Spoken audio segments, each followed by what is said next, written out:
Some men inherit castles. I got a switchboard and a brother who'd sell me for parts. My name is Mark Parish, and until 3 months ago, I thought I had everything figured out. 38 years old, running the commercial side of Parish Electric with my older brother John, married to Beth for 16 years, raising 2 daughters who actually seemed to like me most days. The American dream wrapped in copper wire and conduit. "Mark, line 2!" Mary called from the front desk. Mary Henderson had been our office manager since before I could legally drink, and she knew more about this business than John and I combined. Gray-haired, sharp-eyed, and blessed with the supernatural ability to know everyone's business before they knew it themselves. I picked up the phone in my cluttered office, surrounded by electrical blueprints and coffee-stained invoices. "Parish Electric, Mark speaking." "Hey, it's Dave at Morrison Construction. We need you to look at the wiring for the new shopping center. Can you swing by Thursday?" "Sure thing. I'll bring the crew around 10. I scribbled the appointment on my calendar, already calculating materials and labor costs. This was what I did. The nuts and bolts, the real work that kept the lights on. Through my office window, I could see John in the yard, leaning against his pristine red pickup truck, talking to one of our residential clients. Mrs. Patterson from Elm Street, a wealthy widow who called us every time a light bulb needed changing.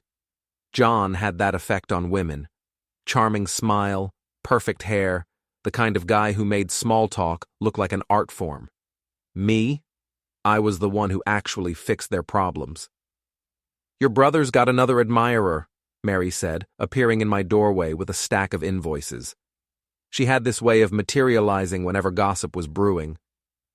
"Mrs. Patterson's got more money than sense," I replied, signing off on the paperwork. "As long as she pays her bills, I don't care if she wants to flirt with John." Mary raised an eyebrow. "Speaking of flirting, your wife called. Said she'll be late again tonight. Some kind of fitness class." I looked up from the invoices. Beth had started these fitness classes about 2 months ago, right around the time she'd begun paying more attention to her appearance. New clothes, expensive perfume, hours spent on her phone with mysterious smiles. "Did she say which gym?" "Nope.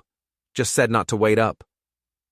Mary's expression was carefully neutral, but I'd known her long enough to read the subtext.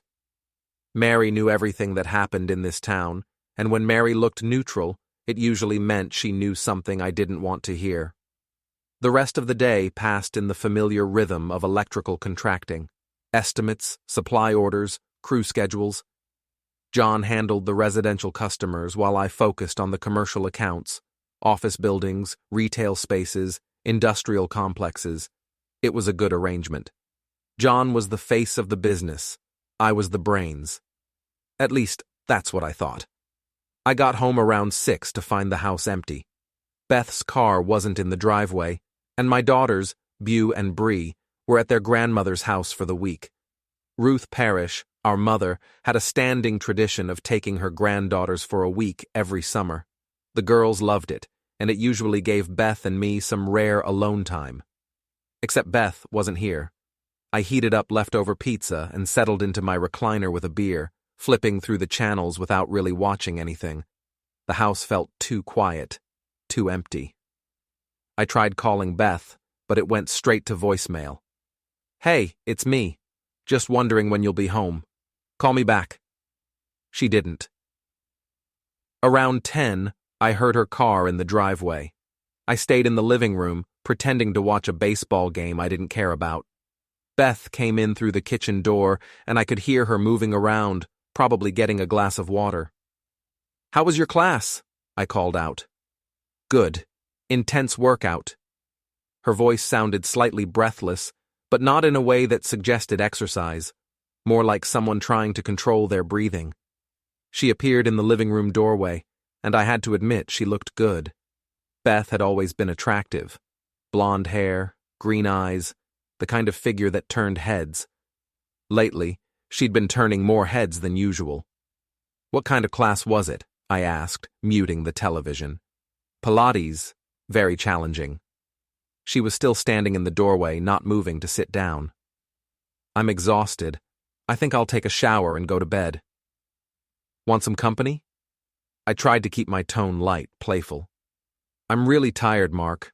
Maybe tomorrow night. Maybe tomorrow night. I'd been hearing that phrase a lot lately. After she went upstairs, I sat in the dark living room nursing my beer and trying to ignore the growing knot in my stomach. Beth had been distant for weeks, maybe months. I'd attributed it to stress, running a household, dealing with teenage daughters, the usual pressures of married life. Before we dive deeper into this story, I have one small request. Please subscribe, drop a like, comment, and hit that hype button to boost this channel so more people can discover these incredible Reddit stories.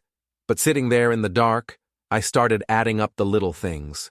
The late nights, the new clothes, the way she'd started keeping her phone face down on the table, the mysterious fitness classes that left her looking more flushed than tired. I finished my beer and went upstairs.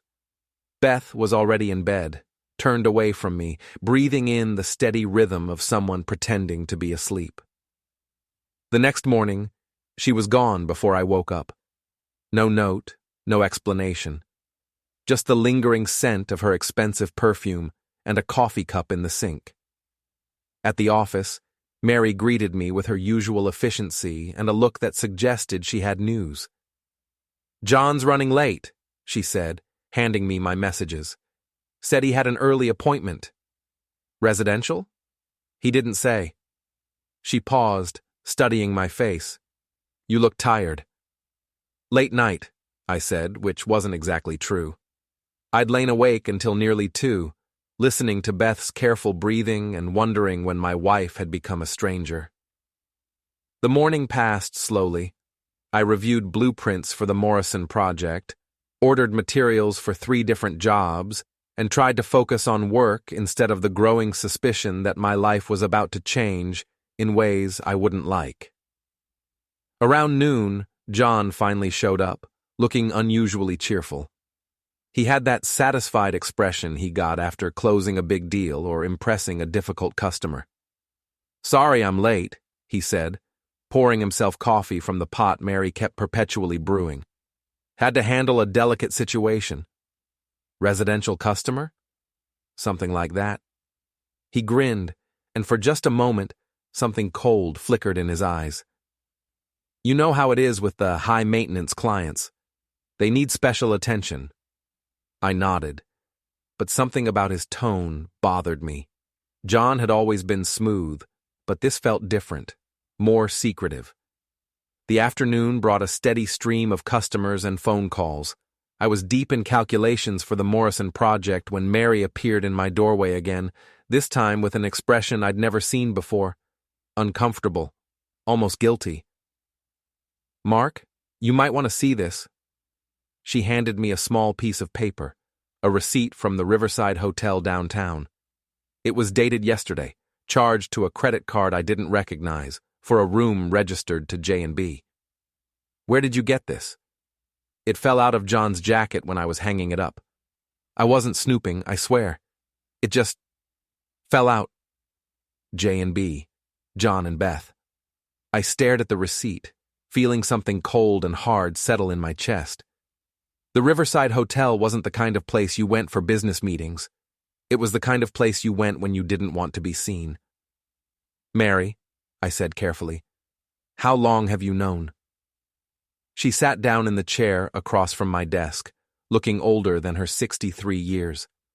"I suspected for about a month. Little things. Phone calls that stopped when I walked in the room. John asking about your schedule, when you'd be out on jobs. Your wife calling here asking the same questions." "Why didn't you tell me?" "Because I hoped I was wrong." She leaned forward, her voice gentle. "I'm sorry, Mark. I really hoped I was wrong."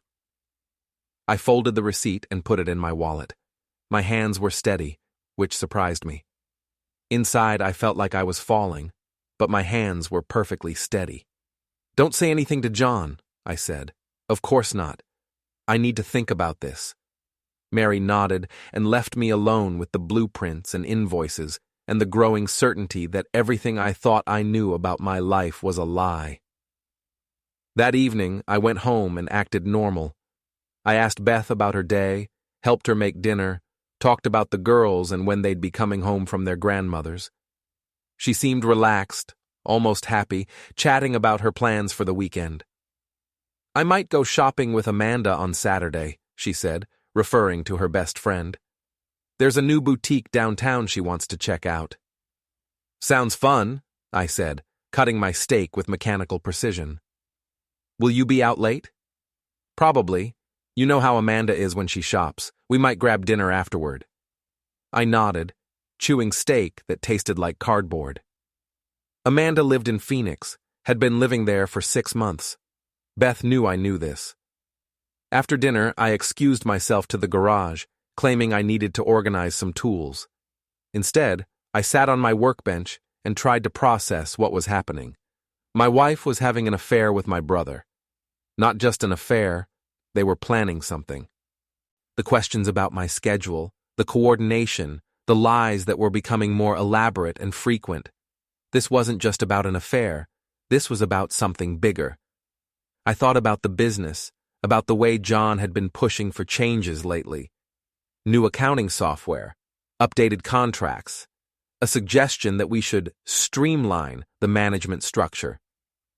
I thought about Beth's sudden interest in our finances, her questions about my mother's ownership stake in the company, her casual inquiries about what would happen if John and I ever decided to go separate ways. Sitting in my garage, surrounded by the tools of my trade, I began to understand that I wasn't just losing my wife. I was losing everything. But I wasn't going to lose it quietly. I woke up Thursday morning to the sound of trucks in my driveway. Not one truck, 3 trucks, and the diesel rumble of something bigger. I rolled out of bed, noting that Beth's side was already empty and cold, and stumbled to the bedroom window. Moving trucks. 2 of them, plus a van with Speedy Movers painted on the side in cheerful yellow letters. As I watched, 4 men in matching uniforms began unloading dollies and moving blankets. "What the hell?" I threw on jeans and a t-shirt and ran downstairs. The front door was wide open, and I could hear voices in the living room. Beth was there, dressed in her best jeans and a top I'd never seen before, directing the movers with the calm efficiency of someone who'd planned this moment down to the last detail. "The couch goes first," she was saying. "Then the dining room set. Be careful with the china cabinet. It belonged to my grandmother." "Beth." My voice came out rougher than I'd intended. "What's going on?" She turned to face me, and I saw something in her expression I'd never seen before. Not guilt, not sadness. Something that looked almost like relief. "I'm leaving, Mark." "I can see that. Why?"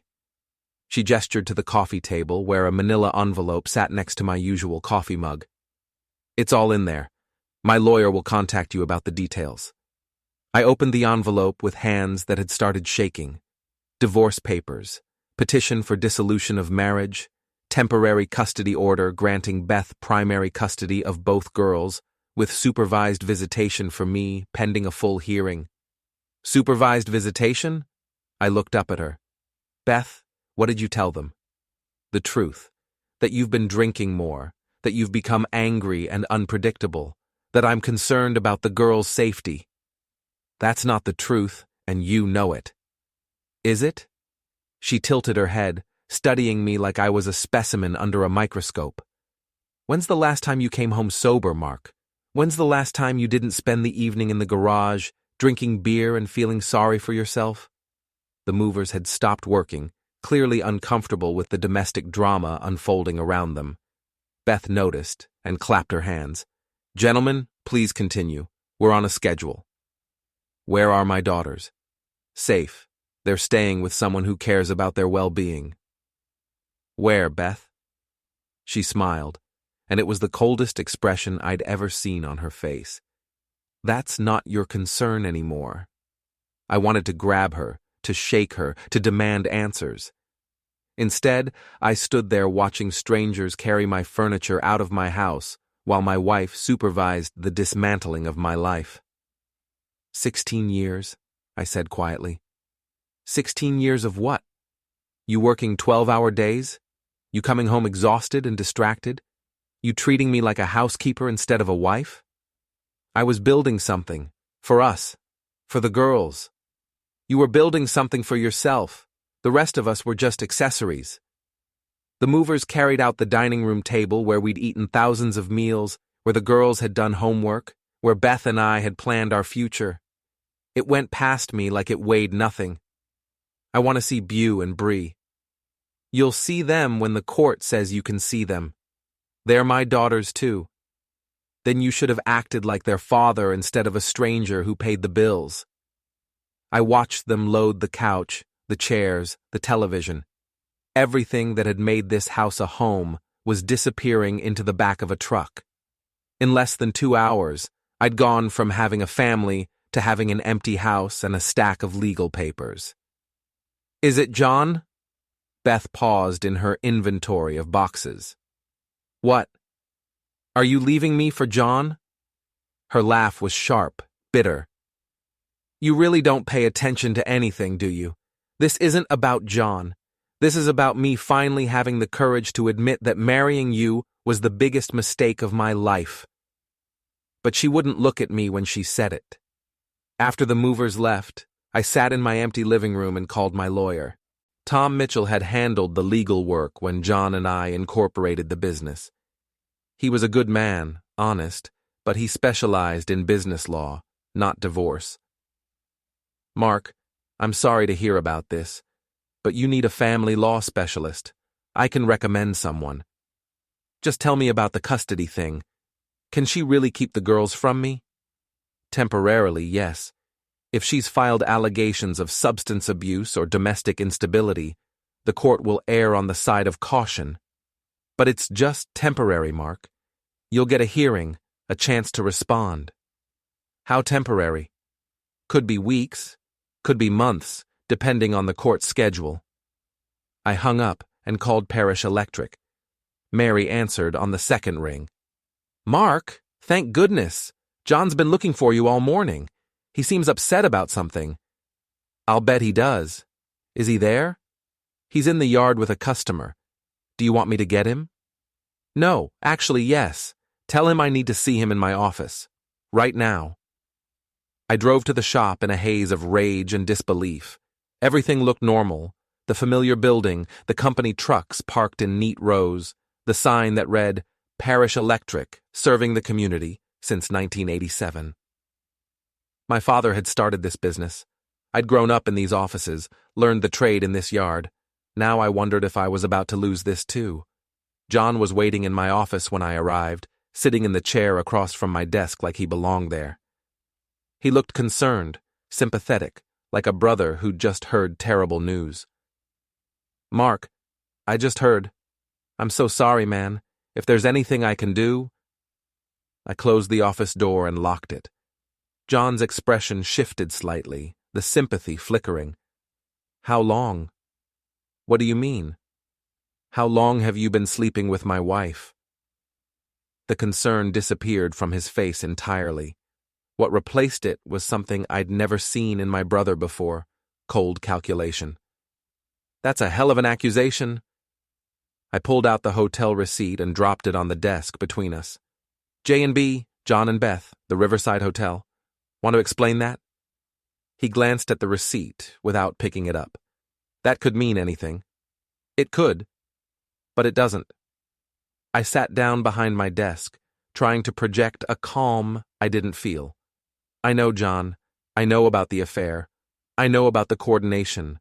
I know about the questions you've both been asking about my schedule. What I don't know is why. You're paranoid. Am I?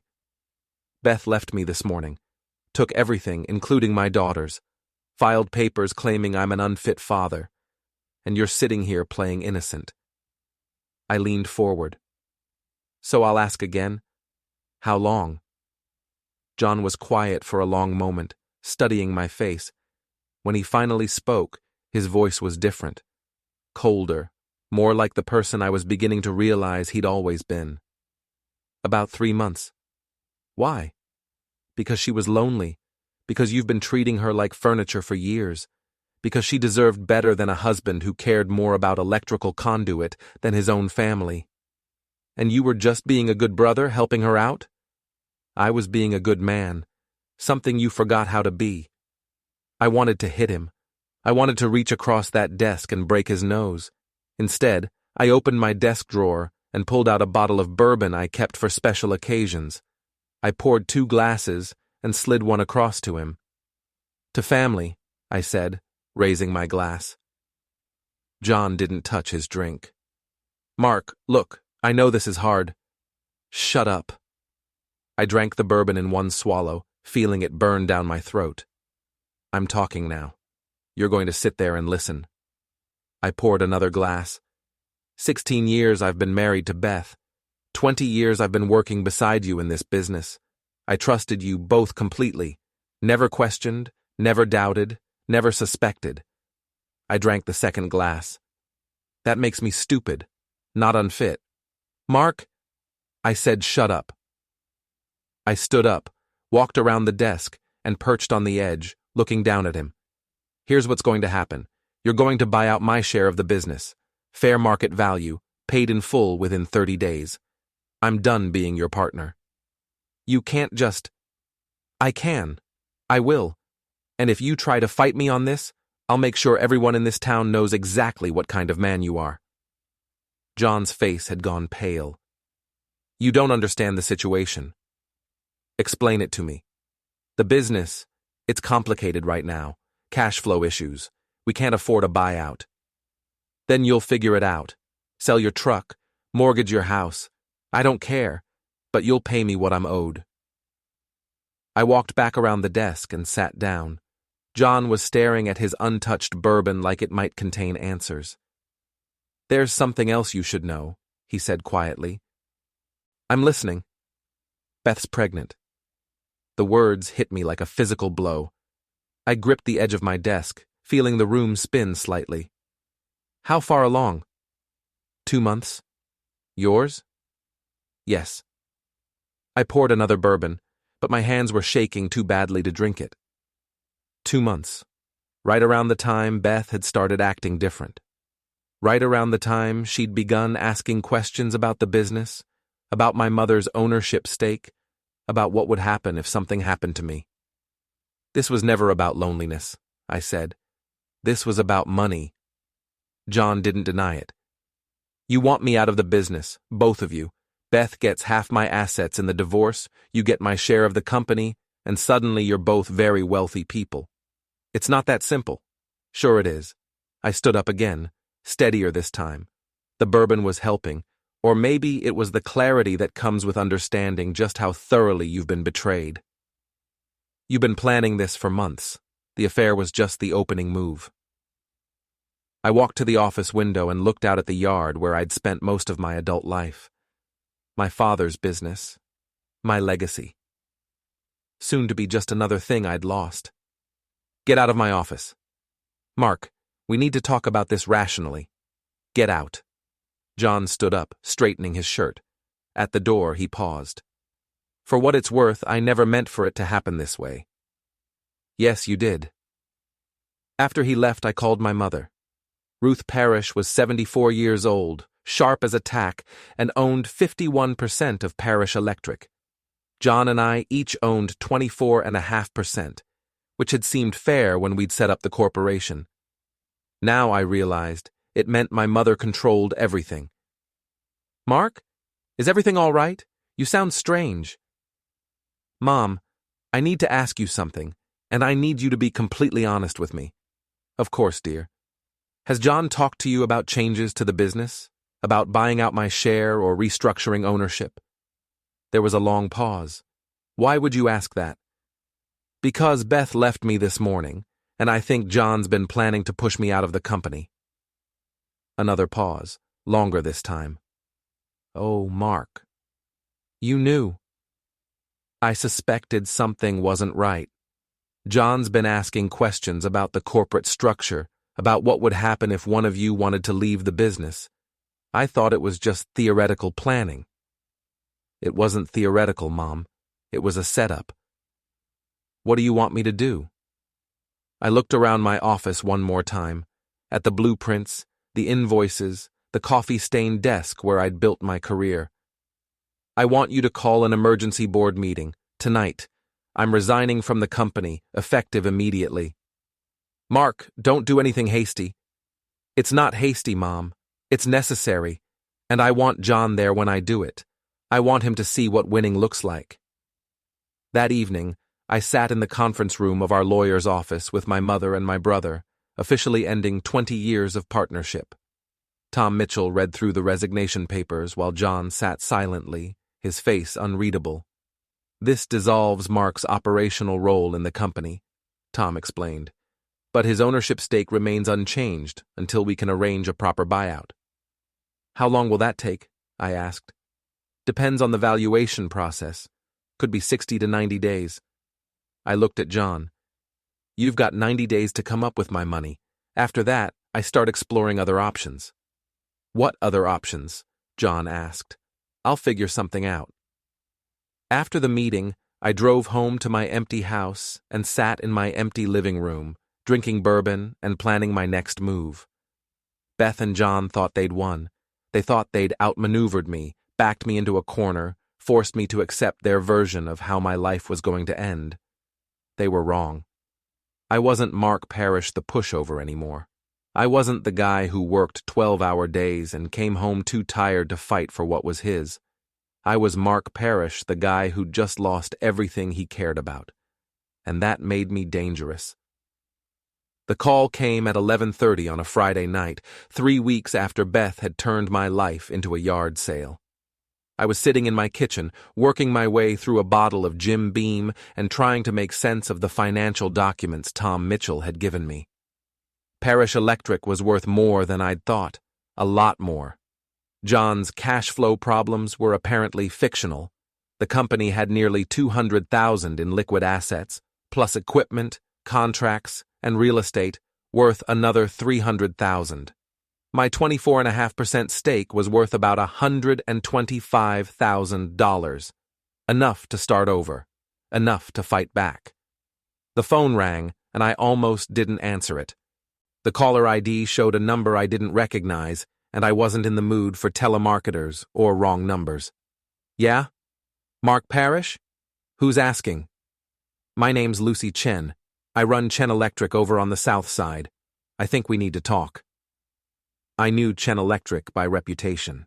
Small operation, mostly residential, owned by a woman who'd been trying to break into the boys' club of electrical contracting for about 5 years.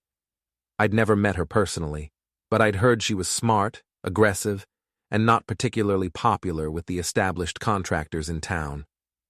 About what? About your brother, and about some things you might want to know. Such as? Not over the phone. Can you meet me tomorrow night? There's a place called Murphy's on Industrial Boulevard. You know it? I knew it. Murphy's was the kind of bar where off-duty construction workers went to drink cheap beer and complain about their bosses. Not the kind of place you'd expect to find a businesswoman, but maybe that was the point. Why should I trust you? Because right now I'm probably the only person in this town who hates your brother more than you do. She hung up before I could respond. I spent Saturday trying to distract myself with household chores and failing miserably. The house felt like a museum of my former life. Family photos on the mantel, school artwork from the girls stuck to the refrigerator, Beth's coffee mug still in the dishwasher because I couldn't bring myself to throw it away. Around 4 o'clock, I gave up pretending to be productive and drove to my mother's house to see Bew and Bree. The supervised visitation was humiliating. A court-appointed social worker sat in Mom's living room, taking notes while I tried to have a normal conversation with my daughters. Dad, when are you coming home? Bree asked. She was 13, old enough to understand that something was seriously wrong, but young enough to believe it could be fixed. I don't know, sweetheart. Your mom and I are working through some problems. Is it because of Uncle John? The social worker looked up from her notepad. I glanced at her, then back at Bree. What do you mean? Mom's been talking to him a lot lately, and she gets weird when we ask about you. Bew, who was 15 and considerably more cynical than her sister, rolled her eyes. Mom's dating Uncle John, Dad. We're not stupid. Bew, I said carefully. What makes you think that? Because we've been staying at his house for 2 weeks. Because Mom sleeps in his room. Because they think we don't notice things, but we do. The social worker was writing furiously now. I tried to keep my expression neutral, but inside I was burning with rage. Not just because of the affair, I'd already processed that, but because John and Beth were flaunting their relationship in front of my daughters. How do you feel about that? I asked. It's gross, Bree said flatly. And it's wrong. Mom's still married to you. Not for much longer, Bew added. She's been talking to lawyers about getting the divorce finalized quickly. After the visit, I sat in my truck outside my mother's house, trying to process what I'd learned. Beth wasn't just having an affair. She was living with John, playing house with my daughters, planning a future that didn't include me. And my girls knew it. They were watching their mother destroy their family, and they were old enough to understand exactly what was happening. That made it personal in a way it hadn't been before. Murphy's bar was exactly what I'd expected. Dim lighting, sticky floors, and the kind of clientele that paid their tabs in cash and minded their own business. I found Lucy Chen sitting in a corner booth, nursing a beer and checking her phone. She was younger than I'd expected, maybe early 30s, with short black hair and the kind of direct gaze that suggested she didn't waste time on small talk. She was wearing jeans and a work shirt, and her hands showed the calluses that came from real electrical work. Mark Parish, I said, sliding into the booth across from her. Lucy Chen, thanks for coming. She signaled the bartender for another round. I wasn't sure you would. I wasn't sure I would either, but it's been a slow night. She smiled at that, the first genuine expression I'd seen from anyone in weeks. I heard about your wife. I'm sorry. Are you? Actually, no. Beth Parish is a piece of work, and you're probably better off without her. But I'm sorry about the way it happened. The bartender brought my beer. I took a long swallow before responding. You said you had information about John. I do. But first, let me ask you something. How much do you know about your brother's business practices? What do you mean?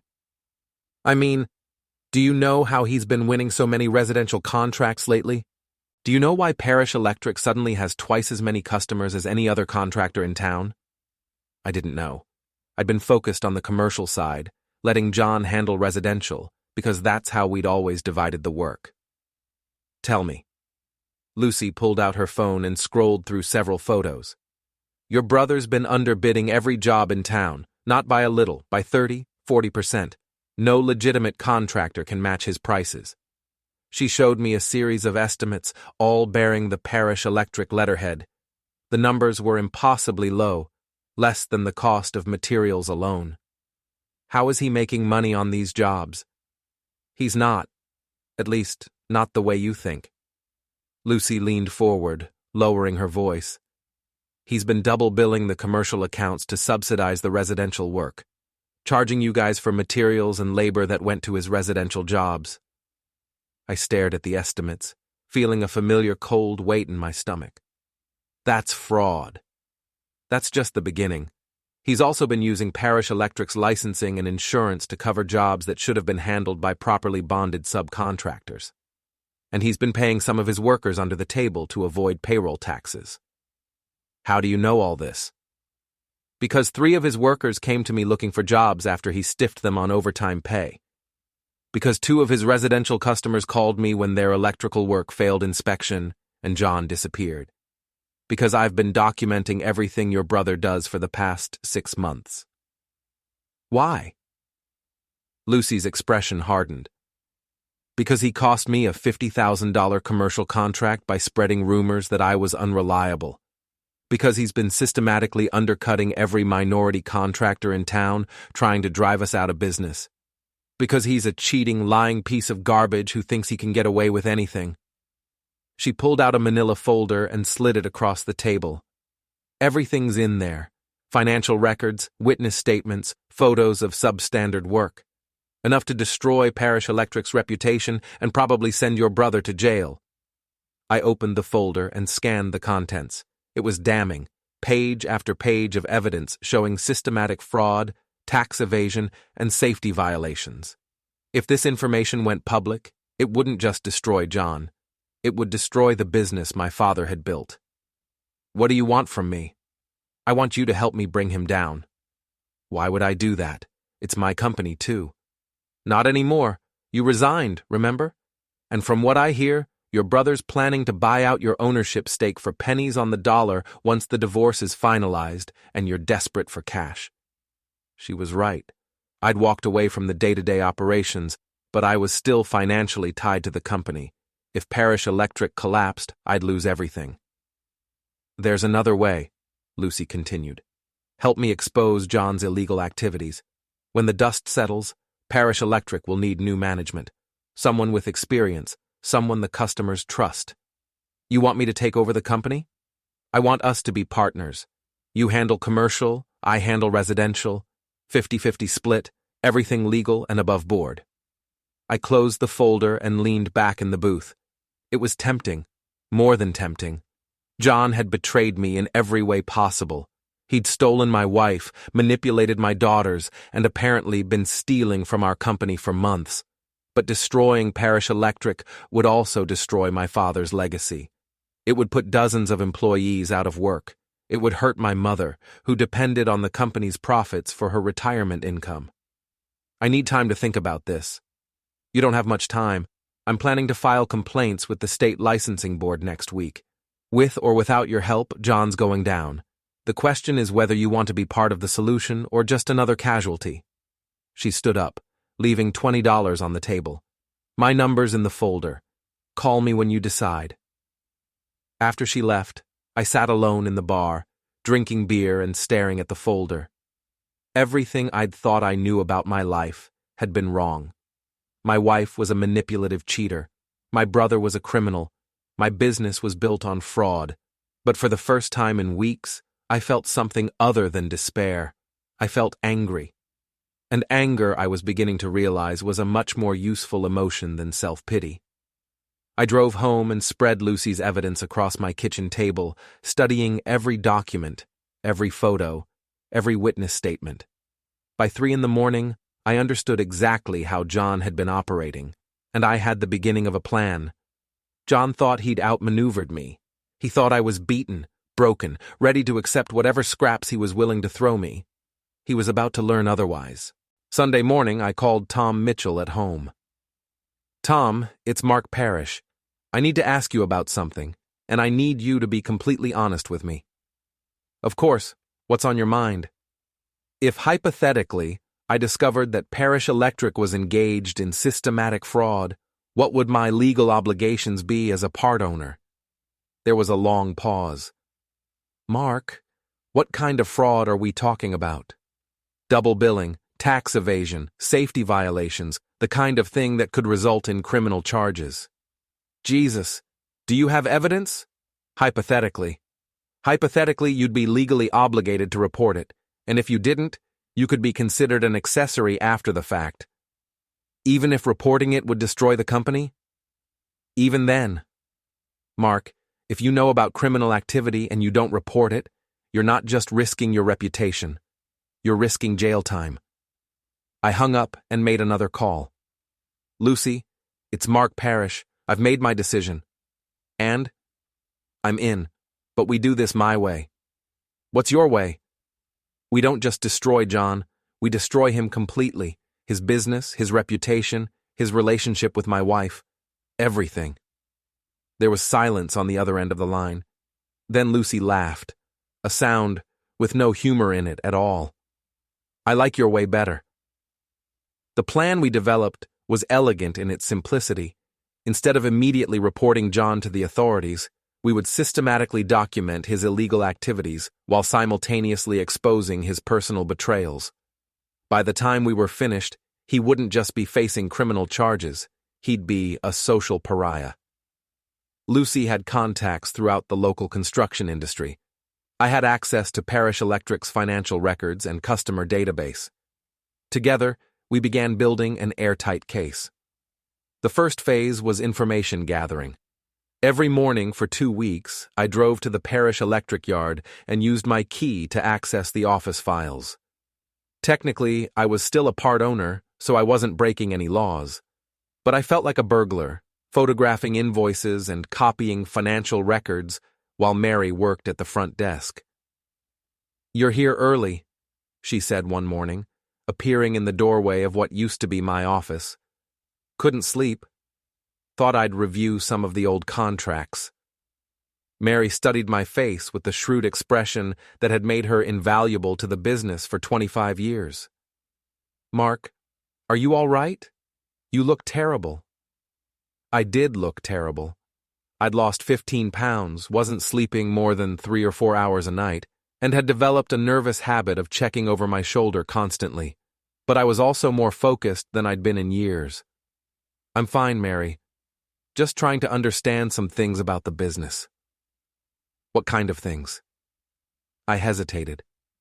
Mary had been loyal to the Parish family for decades, but she was also fundamentally honest. If I showed her what I'd discovered, would she help me or warn John? "Can I trust you with something important?" "Of course." I pulled out one of the fraudulent invoices Lucy had shown me, a residential job that had been billed to a commercial account. "Do you remember this project?" Mary examined the invoice, her expression growing troubled. "This is wrong. The Hendersons' rewiring job was residential. Why is it being billed to Morrison Construction?" "That's what I'm trying to figure out." She looked at me sharply. "How many of these have you found?" "Dozens. Maybe more." Mary sat down heavily in the chair across from the desk. "Oh, Mark. What has John done?" Over the next hour, I showed her everything: the double billing, the under-the-table payments, the safety violations. Mary had been keeping the books long enough to understand the implications immediately. "This could destroy the company," she said quietly. "I know. Your father built this business from nothing. It's his legacy." "I know that too." Mary was quiet for a long time, staring at the evidence spread across the desk. When she finally looked up, her eyes were hard. "What do you need me to do?" The second phase of our plan involved turning John's customers against him. Lucy had identified 12 residential jobs where John's work had failed inspection or caused problems for the homeowners. We systematically contacted each customer, explaining that they might be entitled to compensation for the substandard work. Most were angry. A few were furious. All of them were willing to file complaints with the Better Business Bureau and the State Licensing Board. "Mr. Parish promised the work would be done to code," said Mrs. Patterson, the wealthy widow who'd been flirting with John for months. "Instead, half my house lost power during the first thunderstorm. I had to hire another contractor to fix his mistakes." "I'm sorry to hear that, Mrs. Patterson. Have you considered filing a formal complaint?" I didn't know I could. John told me these things happen sometimes, that it wasn't his fault. It was definitely his fault. And you have legal recourse. By the end of the second week, John was dealing with a cascade of complaints, refund demands, and threats of legal action. His residential business was collapsing, and he didn't understand why. The third phase was more personal. I'd been thinking about Beth's pregnancy, about the timing, about the way she'd been asking questions about my schedule and my finances. The more I thought about it, the more convinced I became that this had been planned from the beginning. But I needed proof.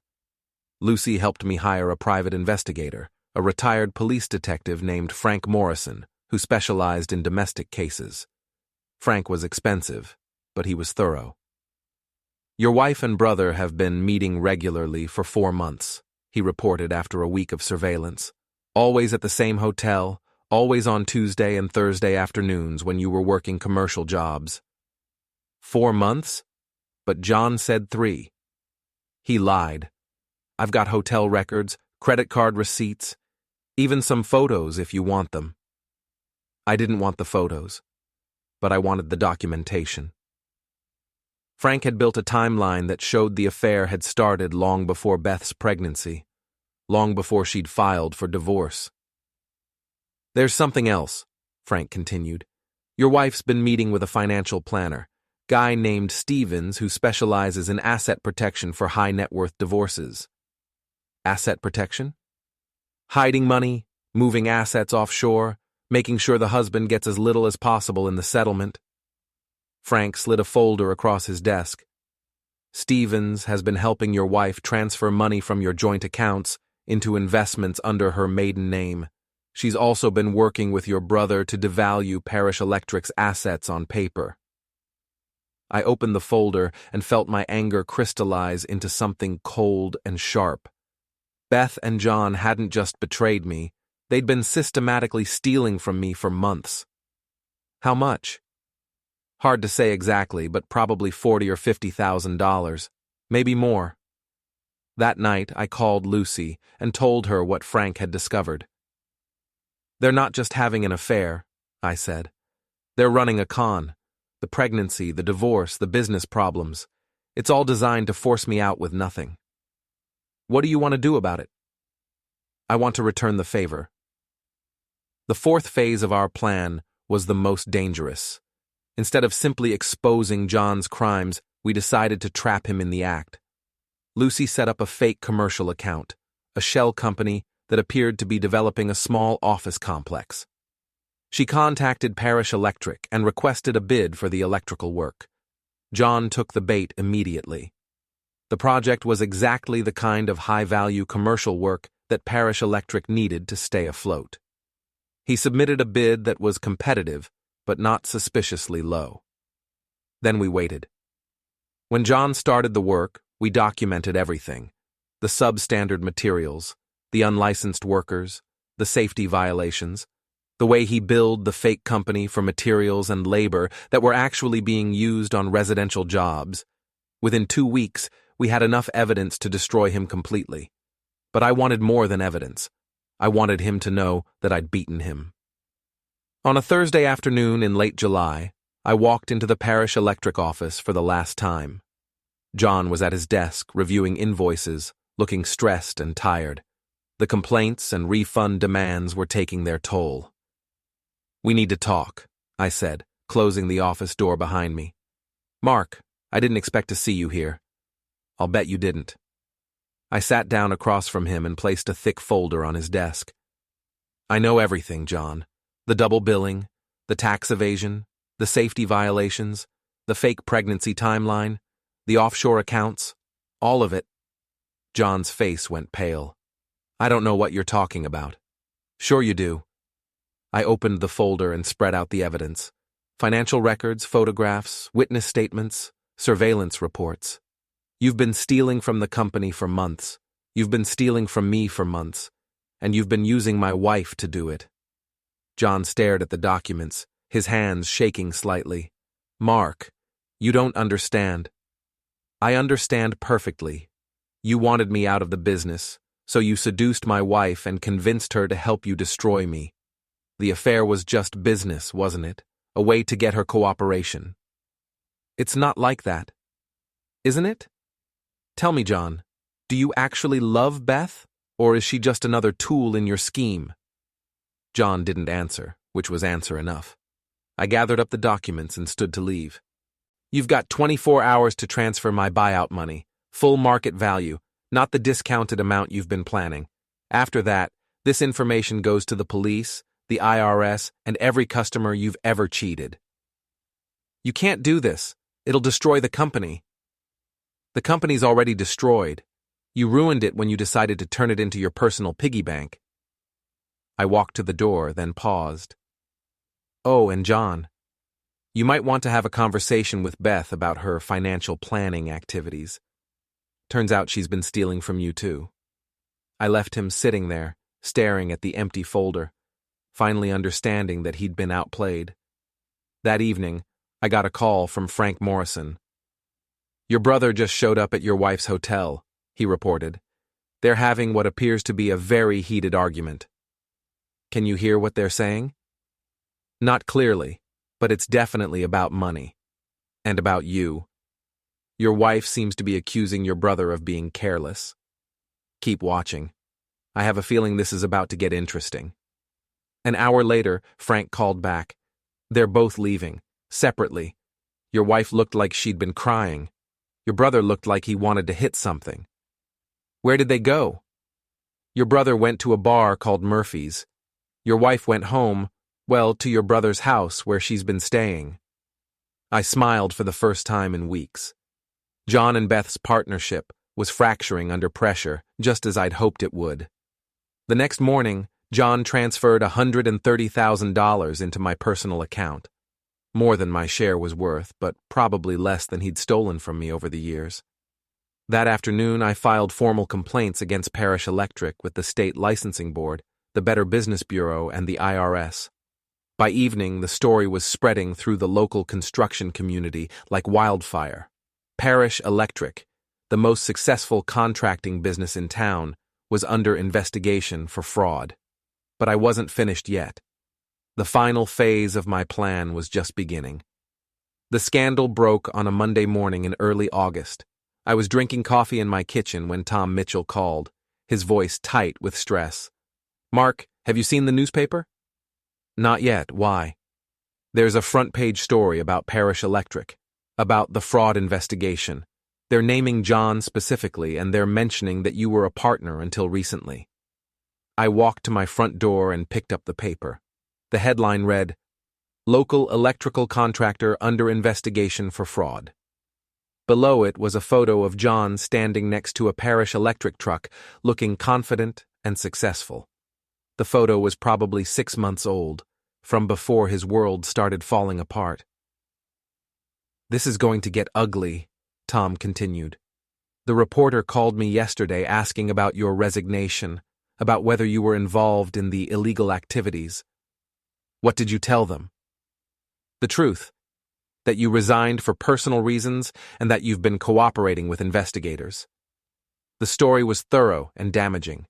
It detailed John's double billing scheme, his use of unlicensed workers, and his pattern of safety violations. It quoted several customers who'd been cheated, including Mrs. Patterson, who was apparently more vindictive than I'd given her credit for. John Parish promised me quality work at a fair price, she was quoted as saying. Instead, I got shoddy craftsmanship and lies. I trusted him because of his family's reputation, but he betrayed that trust completely. The story also mentioned that Parish Electric was facing potential criminal charges and that several civil lawsuits had been filed by customers seeking damages. But the most interesting part was buried near the end of the article. Sources close to the investigation suggest that Parish may have had help from an unnamed accomplice who had access to the company's financial records and customer information. I smiled.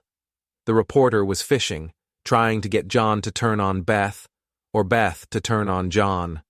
Either way, their partnership was about to face its ultimate test. My phone rang. John's number appeared on the caller ID. Hello, brother. You son of a bastard. His voice was raw, furious.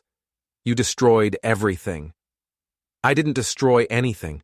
I just exposed what you'd already destroyed. 20 years we worked together. 20 years, and you threw it all away for revenge. I threw it away? I laughed, and even I could hear the bitterness in it. John, you stole my wife, cheated our customers, and embezzled from the company. What exactly did you think was going to happen? I thought you were better than this. I thought you were too. Turns out we were both wrong. He hung up. 5 minutes later, my phone rang again. This time it was Beth. Mark, we need to talk. Do we? This affects the girls too. If Parish Electric goes under, it affects their future, their college funds, everything. She was right, of course. The girls' education accounts were partially funded by Parish Electric profits. If the company collapsed completely, Bew and Bree would suffer along with everyone else. But I'd thought of that already. The girls will be fine, Beth. I've made arrangements. What kind of arrangements? The kind that don't involve you or John. Mark, please, can we meet, just to talk about the children? I considered it. Part of me wanted to see her, to look her in the eye and ask her how she could have betrayed 16 years of marriage for money and a man who was probably going to prison. But a bigger part of me was done with Beth Parish. Done with her lies, her manipulation, her ability to make me feel guilty for her choices. No, Beth, we're done talking. If you want to discuss the children, you can talk to my lawyer. Your lawyer? I'm filing for full custody, given that you're living with a man who's under criminal investigation, and given that you've been lying to our daughters about the nature of your relationship. I think I have a pretty good case. The silence on the other end of the line stretched for nearly a minute. You can't do this, she finally said. Watch me.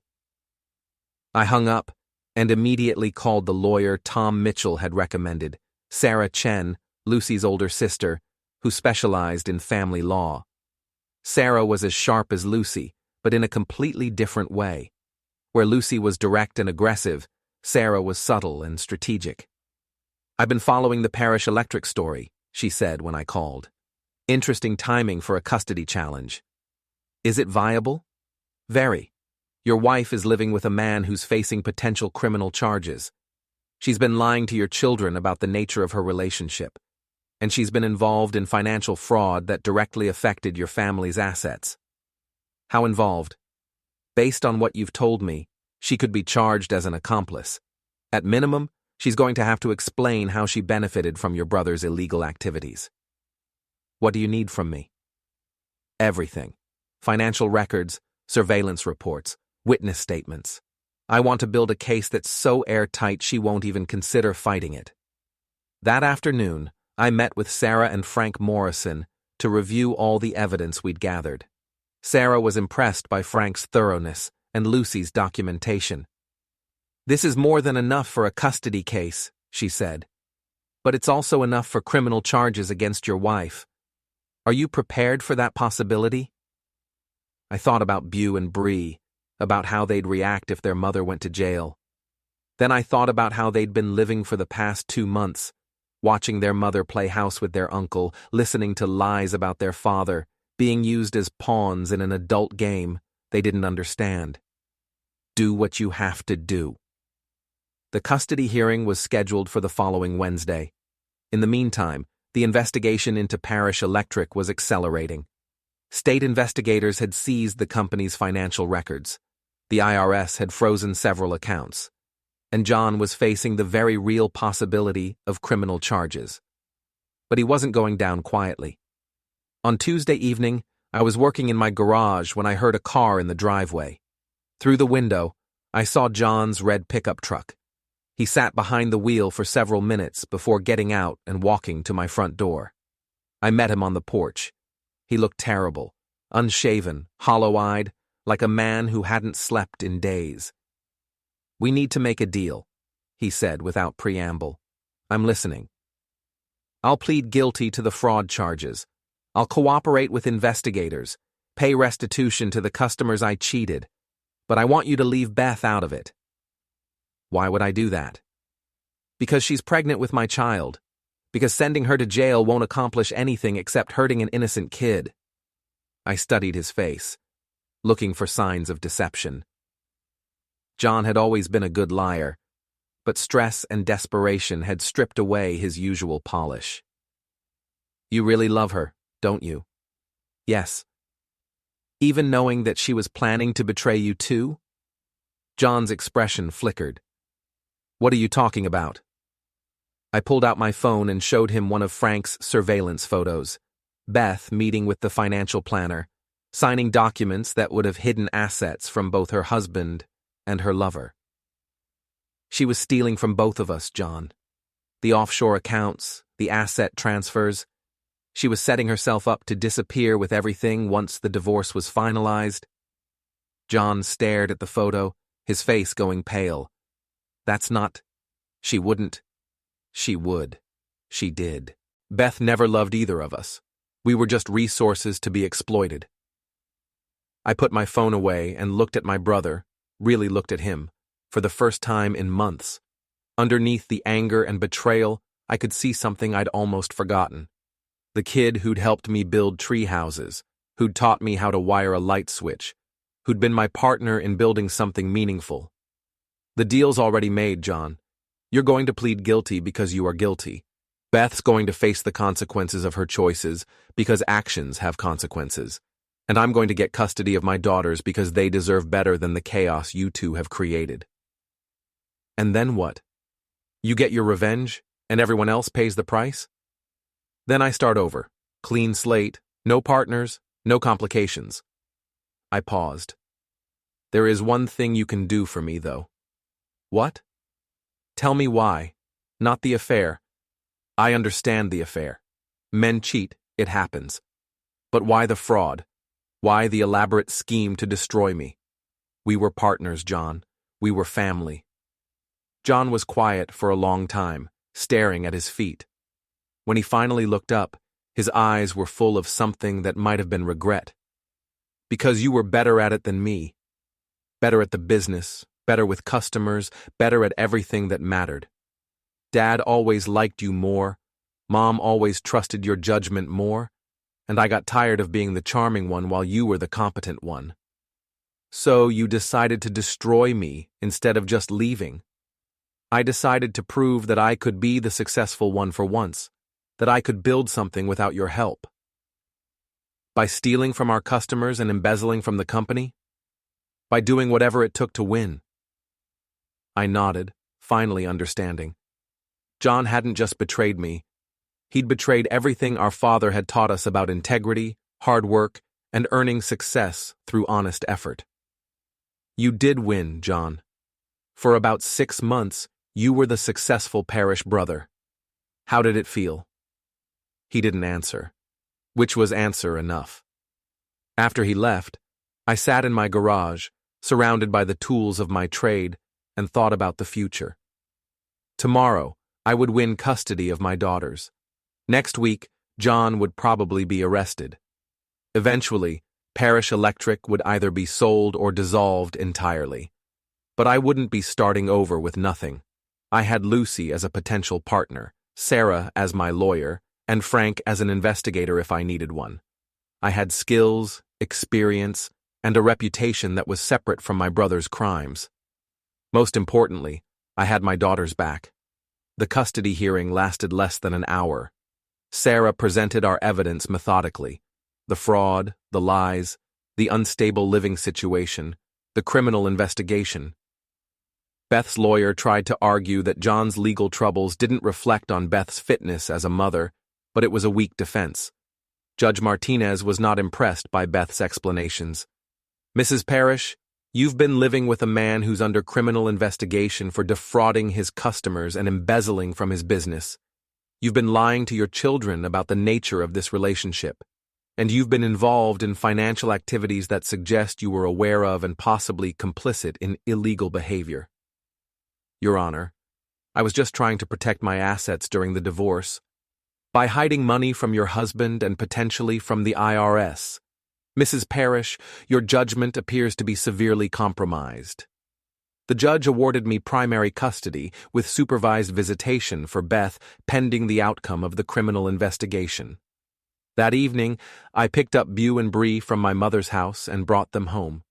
They were quiet during the drive, processing the day's events.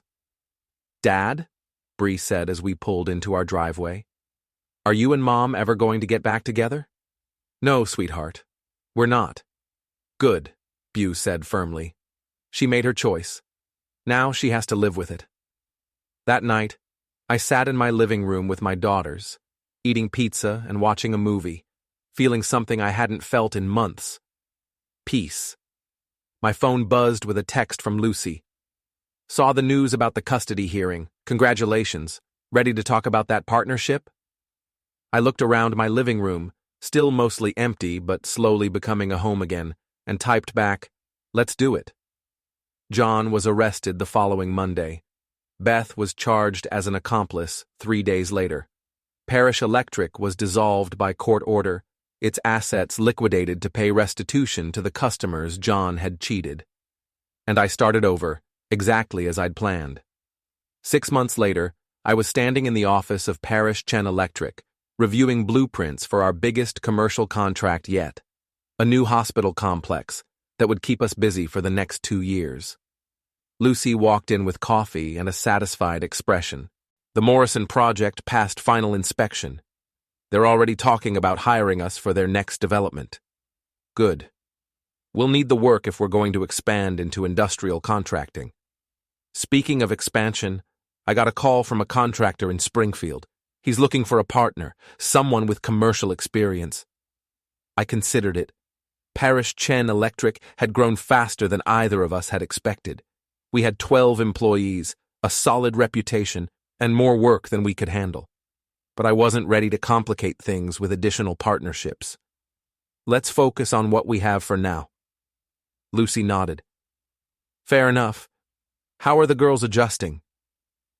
Beau and Bree had been living with me full-time since Beth was sentenced to 18 months in minimum security prison. The adjustment had been difficult. Teenagers don't handle their mother's incarceration gracefully, but we were finding our rhythm. Better. Bree's grades are improving, and Beau's actually talking about studying electrical engineering in college.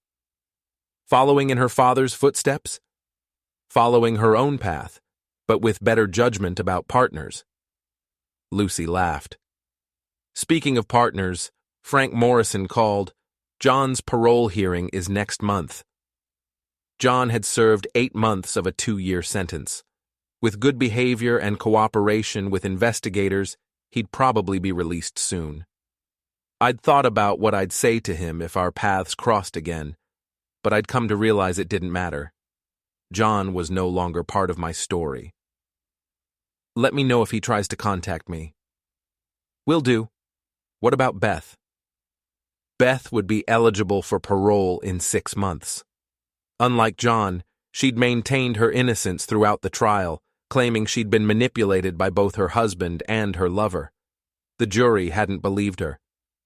Same thing. I'm done with both of them. That evening, I drove home to find Beau and Bree doing homework at the kitchen table I'd bought to replace the one Beth had taken. The house was fully furnished now, decorated with photos of the girls and certificates from satisfied customers. How was work, Dad? Bree asked, looking up from her algebra textbook. Good.